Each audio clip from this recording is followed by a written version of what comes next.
Assalamualaikum warahmatullahi wabarakatuh. Perkenalkan, saya Chelsea Ardelia Susanto, NIM 2320110038 dari kelas HKI A5.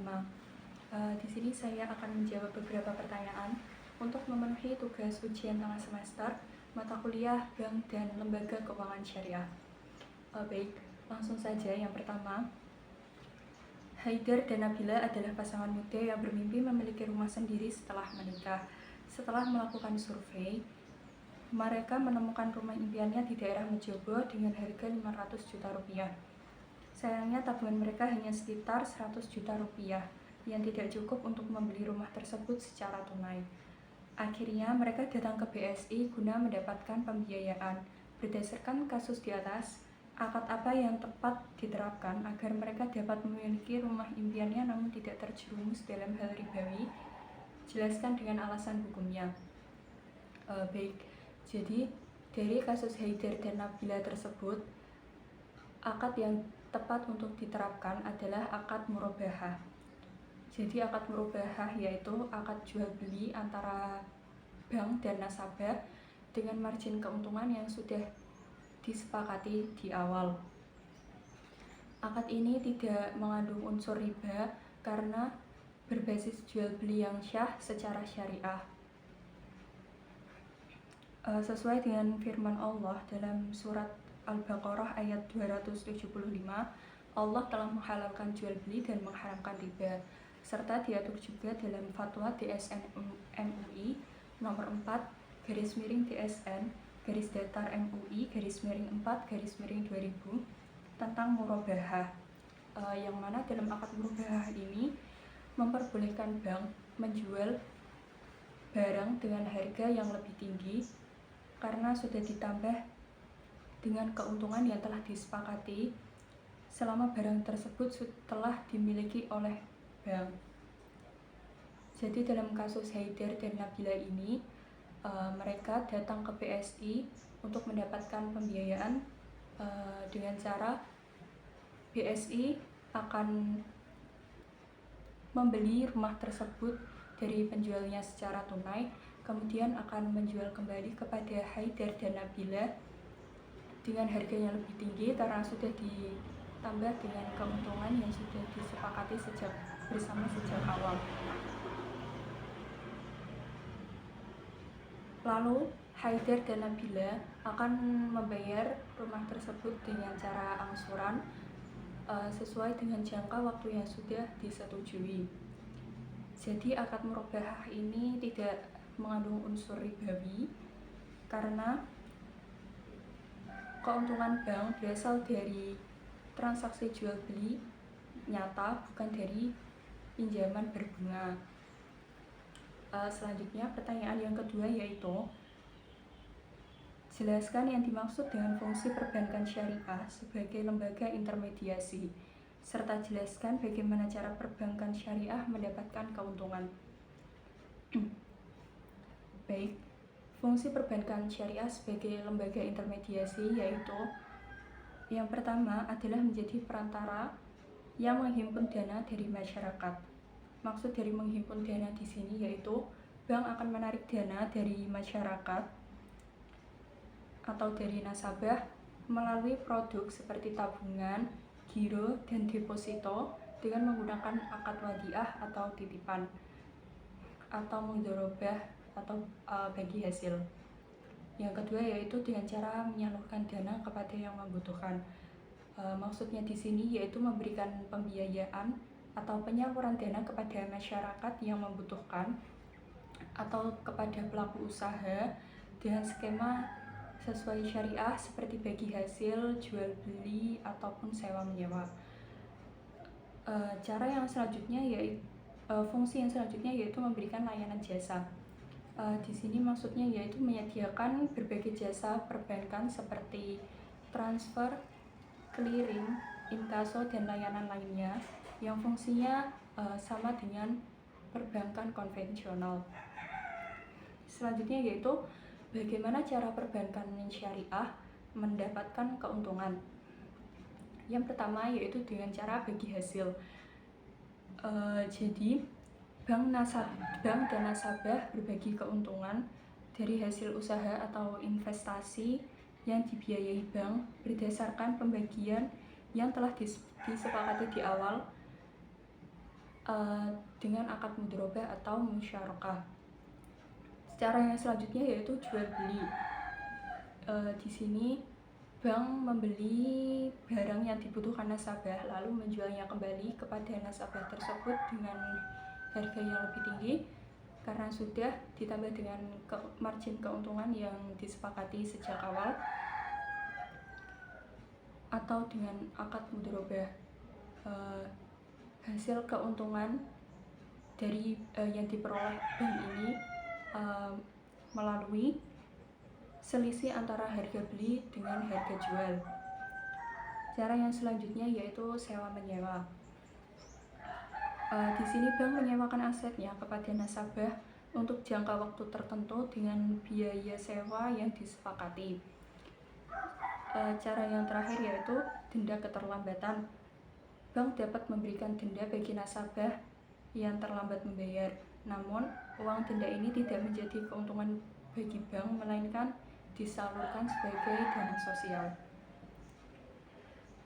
Soal yang ketiga yaitu jelaskan 3 hal yang dilarang dalam transaksi bisnis syariah serta berikan masing-masing contohnya, serta berikan pendapat Anda tentang pernyataan yang sering dikatakan oleh masyarakat bahwa bank syariah sama saja dengan bank konvensional, tidak ada bedanya.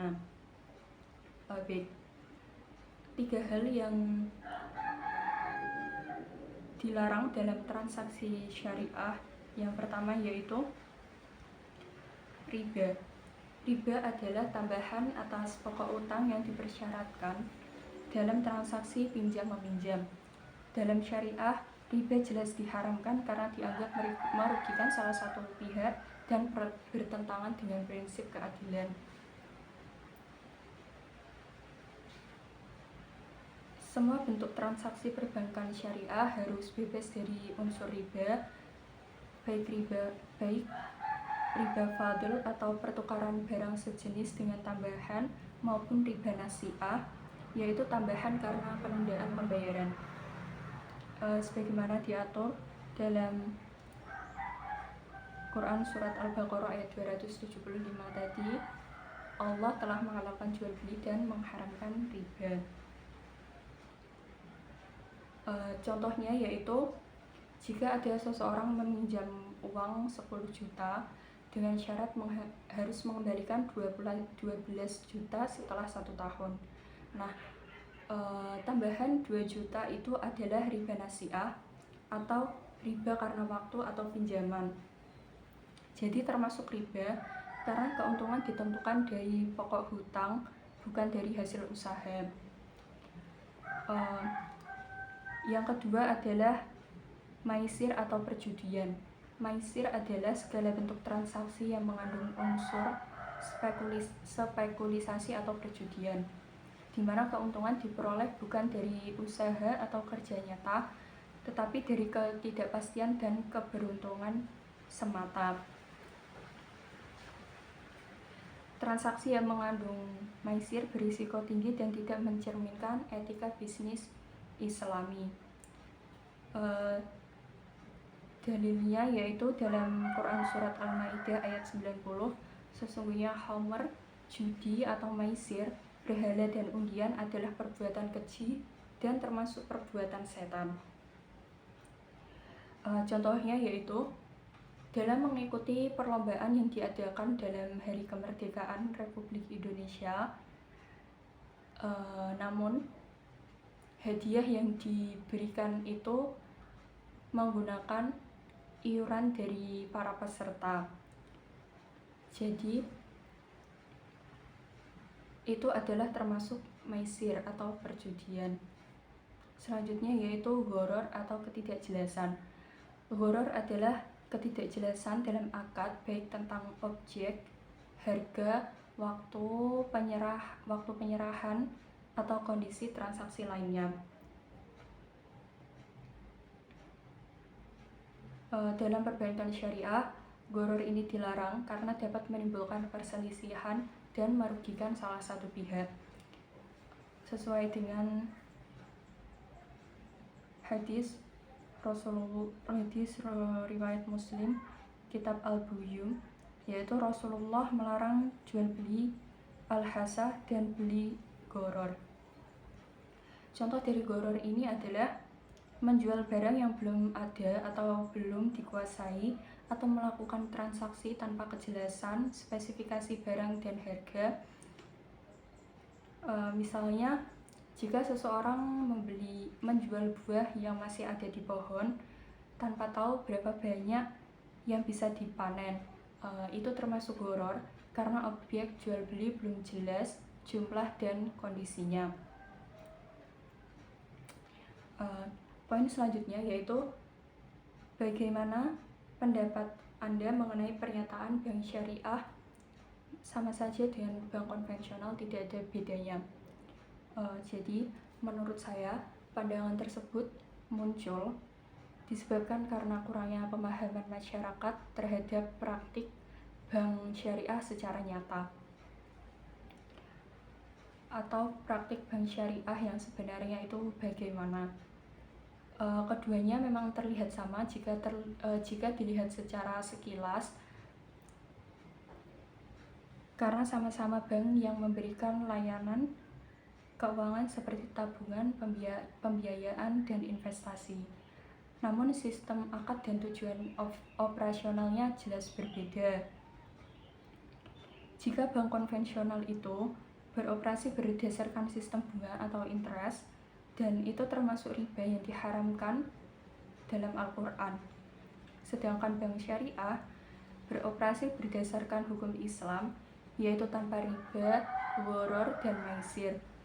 Jadi dalam setiap transaksi yang dilakukan harus berdasarkan akad yang sah sesuai dengan ketentuan yang disyariatkan, seperti akad murabahah atau jual beli, akad mudharabah atau bagi hasil, akad musyarakah atau kerjasama, serta ijarah atau sewa menyewa. Keuntungan yang diperoleh dalam akad-akad tersebut adalah melalui bagi hasil, bukan dari pinjaman berbunga.